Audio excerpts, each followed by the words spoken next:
Good morning. Welcome back to the Vitality Project. I'm Dr. Bob.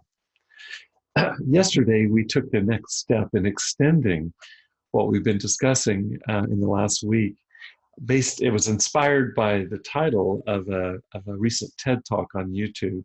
And so what we've been looking at is what great leaders do. And we expanded that yesterday to include where we're moving in the next several posts here at the Vitality Project, namely on the idea or the theme of surrendering the outcome. Just yesterday, I gave you several associations to that thought.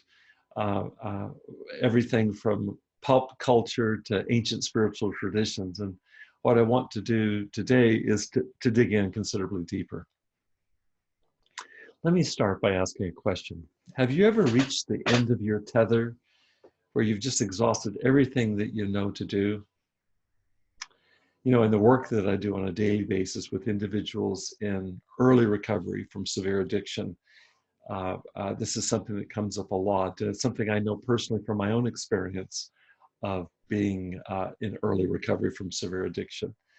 The one thing that all of us have in common who know this experience, you look at us from the outside, we look very different, but the one thing we have in common on the inside is a very close acquaintanceship with having hit bottom.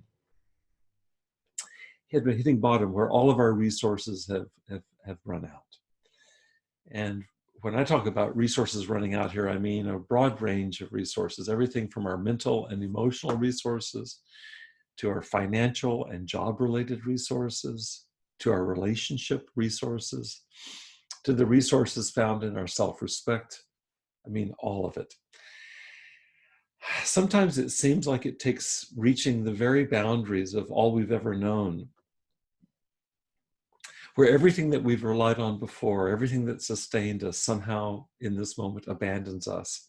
It takes this sometimes for us to truly let go and to surrender into whatever is to come. Let me say just a bit more about that. If you've experienced this, where you've reached this radical a level of your limitation, maybe even feeling absolutely hopeless, then maybe you have a sense for what it can feel like to be left with only one option, and that is to quote the Beatles, to let it be. It's this very same state of mind that if you've reached this, you'll recognize this. This is the very same state of mind that the Danish philosopher Søren Kierkegaard was discussing when he talked about reaching the limits of your existence, the edge of the abyss, and leaping into it. He called it the leap of faith. And it truly is a leap into the unknown. Why do I say unknown? Because all we have ever known at this point is now completely played out. As you say in Spanish, no más. There genuinely is nothing more. So we're opening into talking about surrendering the outcome here, laying a foundation. I'd like you to come back tomorrow as we begin to provide a way through this experience that does engender hope, but it involves a completely new way of being. Thanks for being with me today. I wish you a good day. Stay safe, stay well, and I'll see you tomorrow.